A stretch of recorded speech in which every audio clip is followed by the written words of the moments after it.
Toji Fujiguro, le tyran céleste qui a défié le roi des exorcistes. Un homme sans énergie occulte, un homme sans clan, sans don, sans destin tracé. Un homme que le monde des exorcistes avait condamné avant même qu'il ait eu le temps de choisir. Et pourtant, cet homme a regardé le plus puissant des sorciers dans les yeux. Et il a souri. Bonjour à tous, c'est Benny, et aujourd'hui sur Benny Raconte, on plonge dans l'histoire de celui qu'on appelle le tueur de sorciers. L'homme sans magie qui a failli tuer un dieu. Voici l'histoire de Toji Fujiguro, le tyran céleste. L'enfant que personne ne voulait. Pour comprendre Toji, il faut d'abord comprendre d'où il vient. Il est né au sein du clan Zenin, l'un des 3 grands clans d'exorcistes du Japon.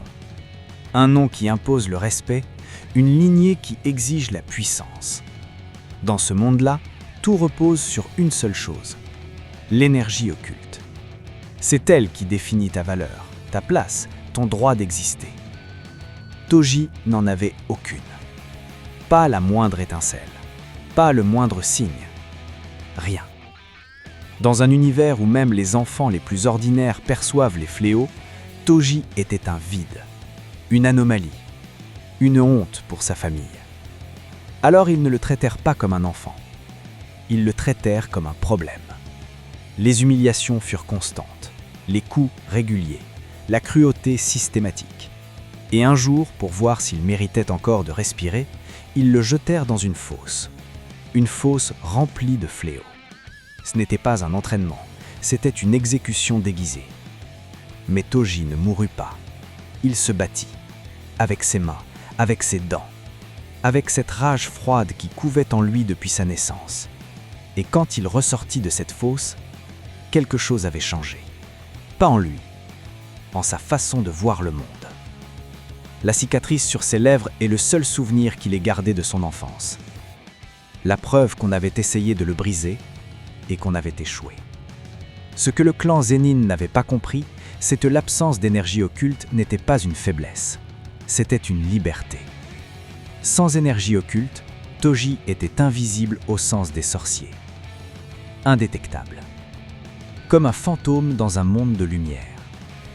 Et sans les limites que cette énergie impose, son corps devint quelque chose d'autre.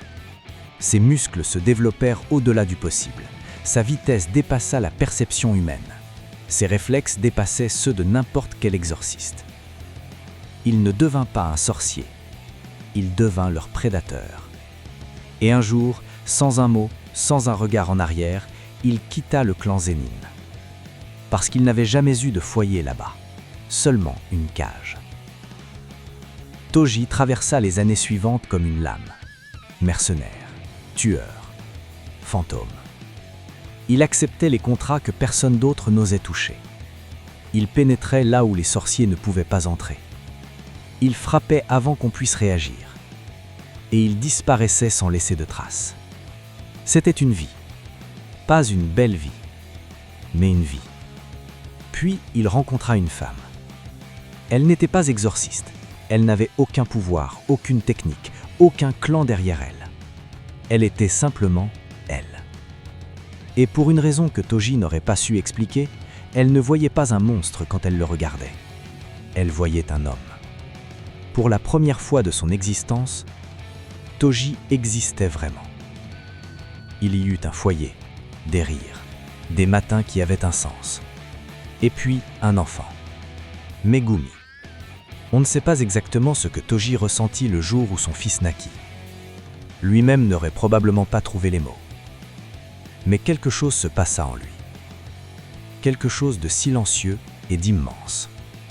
Une raison de revenir. Une raison de ne pas mourir. Pour la première et peut-être la seule fois de sa vie, Toji voulut vivre. Mais le bonheur est une chose fragile. Et la mort est patiente. Sa femme disparut. Et avec elle, l'homme qu'il avait failli devenir. Toji n'était pas naïf. Il connaissait le monde des exorcistes mieux que quiconque. Il savait exactement ce que valait Megumi. Son fils possédait les 10 ombres. Une technique héréditaire, rare, puissante, précieuse. Le genre de pouvoir que les grandes familles s'arrachent, le genre de pouvoir que le clan Zenin n'hésiterait pas à réclamer, à exploiter, à posséder. Et Toji savait une autre chose. Avec lui comme père, un renégat sans énergie occulte, un mercenaire, une honte, Megumi n'aurait aucune protection, aucun statut, aucun avenir. Alors il fit le choix le plus difficile de sa vie. Il vendit son fils.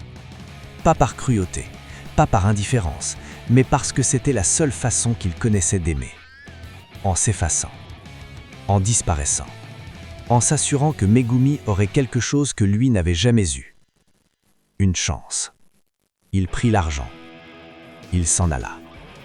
Et il porta ce choix comme on porte une blessure qui ne cicatrise jamais. Ce jour-là, Toji Fujiguro mourut une deuxième fois. Ce qui suivit, c'est la vie d'un homme qui n'a plus rien à perdre. Les jeux, les paris, l'alcool, la violence. Un contrat après l'autre, un adversaire après l'autre, Toji vivait dans cet espace vide entre deux missions.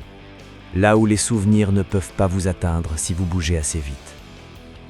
Et puis, un jour, il vit quelque chose qui changea tout.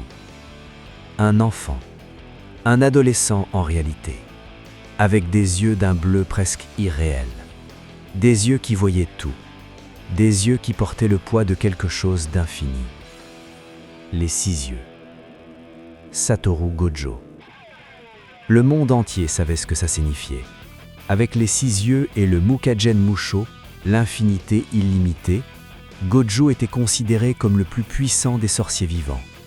Peut-être le plus puissant de tous les temps. On donna à Toji une mission, tuer la cible que Gojo protégeait. Il accepta, pas pour l'argent, pas seulement, mais pour prouver quelque chose, que la force n'est pas un héritage, que la puissance ne se reçoit pas à la naissance. Il observa, il analysa, il attendit. Et quand il frappa vite, précis, impitoyable. Il joua avec Gojo comme un prédateur joue avec une proie qui ne comprend pas encore qu'elle est en train de mourir. Il le blessa, il l'humilia, il le brisa. Satoru Gojo, le plus fort, tomba. Le monde des exorcistes retint son souffle. Mais Gojo revint. Ce que Toji n'avait pas prévu, c'est que sa défaite allait servir de catalyseur, que la douleur, l'humiliation, le fait de frôler la mort allait pousser Gojo à s'éveiller à quelque chose d'encore plus grand, à maîtriser son infinité à un niveau que personne n'avait atteint, à devenir en quelques instants quelque chose qui n'était plus tout à fait humain. Quand ils se retrouvèrent face à face, Toji le sentit immédiatement. Ce n'était plus le même adversaire, ce n'était plus un sorcier, c'était un dieu. Et Toji sourit, parce qu'il avait passé toute sa vie à chercher ça, un vrai combat, un combat qui avait un enjeu, un combat où il pouvait donner tout ce qu'il avait jusqu'à la dernière goutte et peut-être ne pas en revenir. Il se lança, sans peur, sans calcul, avec toute la fureur contenue de décennies de souffrance, de colère, de solitude. Ce fut le combat le plus beau et le plus violent de sa vie. Et il perdit. Dans ses derniers instants de conscience, allongé au sol, le corps brisé, il pensa à une seule chose. Megumi.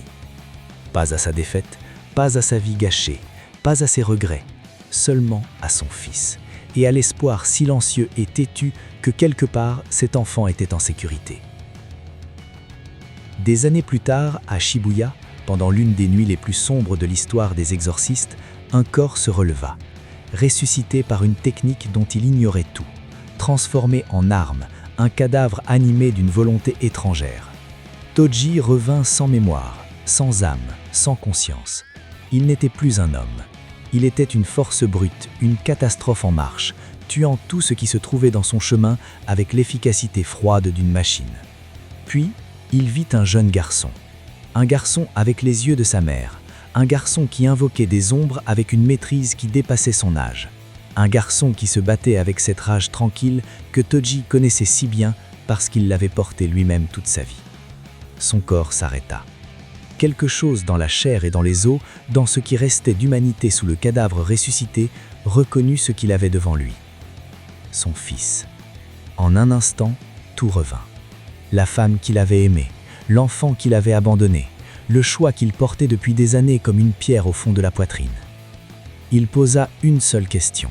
« Quel est ton nom ?» Megumi Fushiguro. Toji ferma les yeux. Il a gardé son nom à lui. C'était suffisant.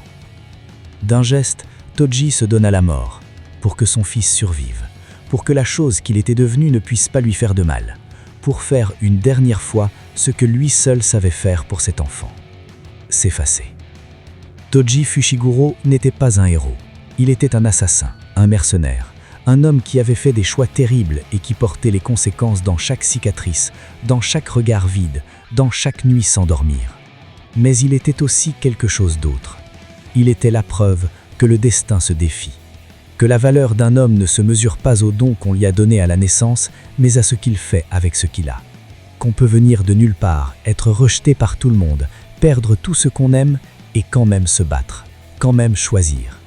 Et surtout, il était un père, imparfait, absent, incapable de dire les bons mots ou de faire les bons gestes, mais un père qui jusqu'à la toute fin n'a pensé qu'à une seule chose, la survie de son fils. Les hommes les plus brisés sont parfois ceux qui aiment le plus fort. Pas de la bonne façon, rarement au bon moment, mais avec une intensité que personne ne voit parce qu'ils ne savent pas l'exprimer autrement qu'en se disparaissant. Toji a disparu. 2 fois. Et les 2 fois, c'était pour Megumi. Voilà l'histoire du tyran céleste, l'homme sans magie qui a failli tuer le dieu de la magie, l'enfant rejeté qui est devenu la légende que les exorcistes murmurent encore, le père absent qui a tout donné dans ses derniers instants. Merci d'avoir regardé cette vidéo sur Benny Raconte. Si vous êtes arrivé jusqu'ici, vous savez ce qu'il vous reste à faire. Abonnez-vous, laissez un like et dites-moi en commentaire, Toji était-il un monstre ou un père? Car ici, les légendes ne meurent jamais.